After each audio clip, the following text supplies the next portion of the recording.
வன்னியர் சமூகம் மிகப்பெரிய அளவுக்கு ஒரு முற்போக்கான அரசியல் பேசுகிற ஒரு சமூகம், அரசியல் வயப்பட்ட ஒரு சமூகம். அதனால தான் ராமதாஸ் அவர்கள் இயக்கம் ஆரம்பிக்கும் போதே பார்த்தீங்கன்னா, ஒரு பக்கம் அண்ணல் அம்பேத்கரையும் கார்ல் மார்க்ஸையும் வைத்துக்கொண்டு தான் அந்த மக்களை ஒன்று திரட்டியிருப்பார்.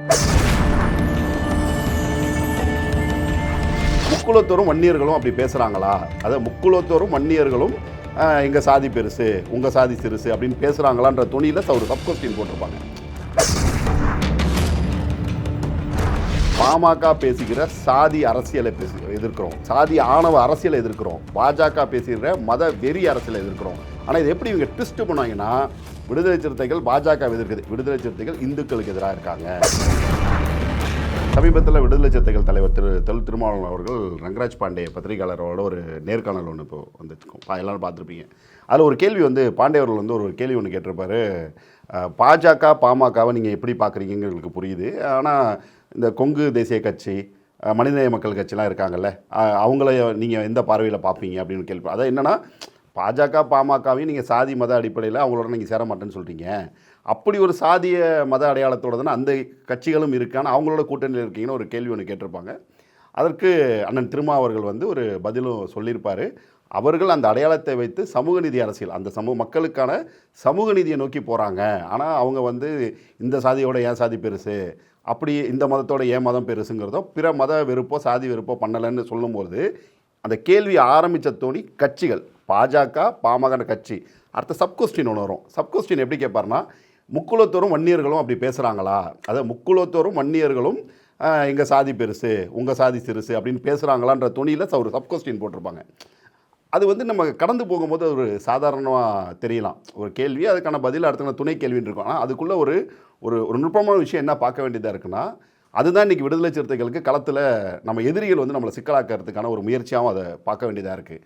குறிப்பாக விடுதலை சிறுத்தைகள் பாஜகவையும் பாமகவையும் கடுமையாக எதிர்க்கிறோம். எதிர்க்கிறோம். பாமக பேசுகிற சாதி அரசியலை எதிர்க்கிறோம், சாதி ஆணவ அரசியலை எதிர்க்கிறோம், பாஜக பேசுகிற மத வெறி அரசியலை எதிர்க்கிறோம். ஆனால் இது எப்படி இவங்க ட்விஸ்ட் பண்ணுவாங்கன்னா, விடுதலை சிறுத்தைகள் பாஜக எதிர்க்குது, விடுதலை சிறுத்தைகள் இந்துக்களுக்கு எதிராக இருக்காங்க.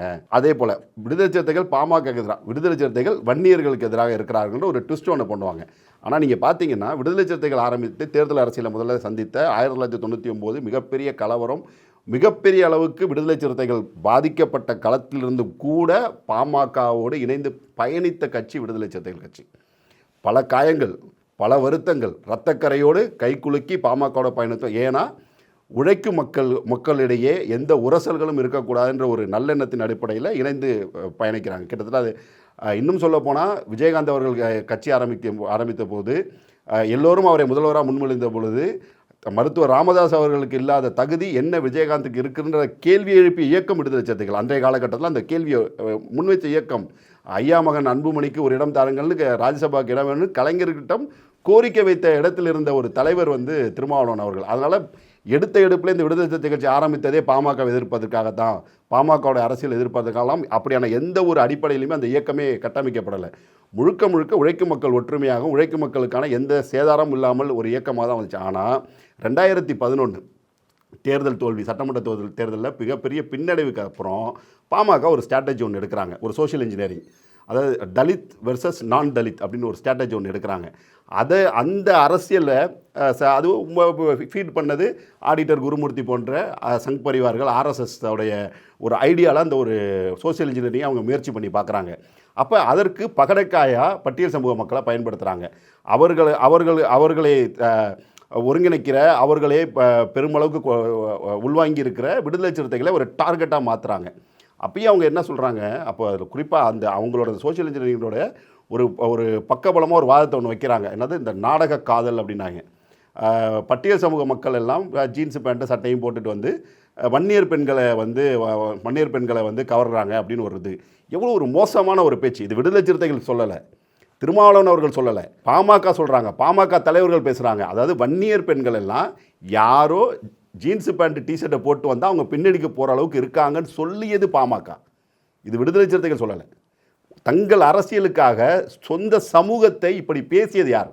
பாமக. விடுதலை சிறுத்தைகள் பேசினாங்களா? இடதுசாரி அமைப்புகள் இப்படி பேசினாங்களா? சமூக நீதி பேசுகிறவங்க பேசினாங்களா? குறிப்பாக சொல்லப்போனால் வன்னியர் சமூகம் மிகப்பெரிய அளவுக்கு ஒரு முற்போக்கான அரசியல் பேசுகிற ஒரு சமூகம், அரசியல் வயப்பட்ட ஒரு சமூகம். அதனால தான் ராமதாஸ் அவர்கள் இயக்கம் ஆரம்பிக்கும் போதே பார்த்தீங்கன்னா ஒரு பக்கம் அண்ணல் அம்பேத்கரையும் கார்ல் மார்க்ஸையும் வைத்துக்கொண்டு தான் அந்த மக்களை ஒன்று திரட்டியிருப்பார். வெறும் நான் சாதியை மட்டும் தூக்கி பிடிக்கிறேன் அப்படின்னு ராமதாஸ் அவர்களே வரல.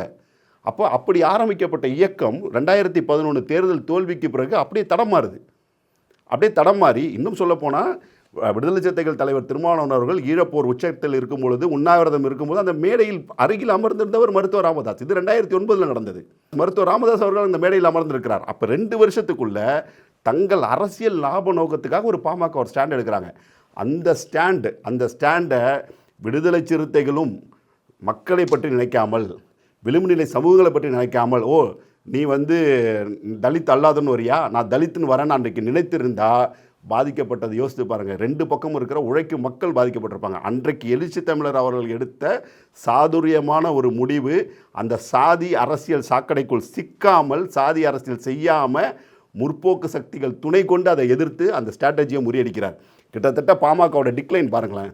2011 எப்போ இந்த ஸ்ட்ராட்டஜி எடுத்தாங்களோ சொந்த சமூக மக்களால் புறக்கணிக்கப்பட்டது பாமக.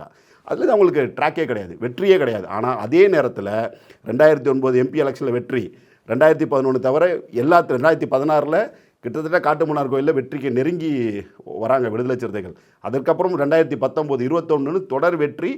2009 நாடாளுமன்ற தேர்தலில் ஜெயித்தது சிதம்பரத்தில், 2019 நாடாளுமன்றத்தில் பெருமளவுக்கு வெற்றி பெற்றது சிதம்பரத்தில். 2021 6 சட்டமன்ற தொகுதியில் நின்று 4 வெற்றி. அதில் 1 திருப்போரூர், வன்னியர் சமூகத்தை சார்ந்த, ஒரு தகவலுக்காக தான் குறிப்பிட்டது, வன்னியர் சமூகத்தை சார்ந்த அண்ணன் திரு SS பாலாஜி திருப்போரூர், எங்கே வன்னியர் சங்கம் உருவாக்கப்பட்டதோ, எங்கே வன்னியர் மக்கள் அடர்த்தியாக வாழும் பகுதியாக திருப்போரூரில் சட்டமன்ற உறுப்பினர் ஜெயிக்கிறார். அப்போ எந்த இடத்துலையும் வன்னியர் மக்களோ பிற சாதி மக்களோ விடுதலை சிறுத்தைகளுக்கு எதிரானவர்களும் கிடையாது. விடுதலை சிறுத்தைகள் அவர்கள் அப்படி பார்க்கவே இல்லை. இவர்கள் அரசியலுக்கான ஒரு காரணம். இன்னும் குறிப்பாக சொல்லப்போனால் இந்த OBC மாணவர், மருத்துவ மாணவர்களுக்கான இடஒதுக்கீடு, அதை முதல்ல வெளிச்சத்துக்கு கொண்டு வந்தது, களத்தில் கொண்டு வந்தது, மத்திய அமைச்சர்களை சந்தித்து பேசியது நாடாளுமன்ற உறுப்பினர் திரு திருமாவளவன் அவர்கள் தான். இன்னும் சொல்லப்போனால் அன்புமணி ராமதாஸ் அவர்களுடைய நாடாளுமன்ற பிரசன்ஸுங்கிறது 2009 விடுதலை சிறுத்தைகளுடைய நாடாளுமன்ற பிரசன்ஸுக்கு முன்னாடியே சுகாதாரத்துறை அமைச்சராகவே இருந்தார். அவராலே கவனிக்கப்படாத ஒரு விஷயத்தை, OBC மாணவர்களுக்கான இடஒதுக்கீடு, அதன் மூலயமா இன்றைக்கு தமிழ்நாட்டிலேருந்து வன்னியர் சமூக மாணவர்கள் எவ்வளோ பேர் பயன்பெறாங்க. அதற்கு ஒரு முக்கிய காரணமாகவும் மூல காரணமாக இருந்த விடுதலை சிறுத்தைகள் எப்படி வன்னியர் மக்களுக்கு எதிரான ஒரு இயக்கமாக இருக்க முடியும்?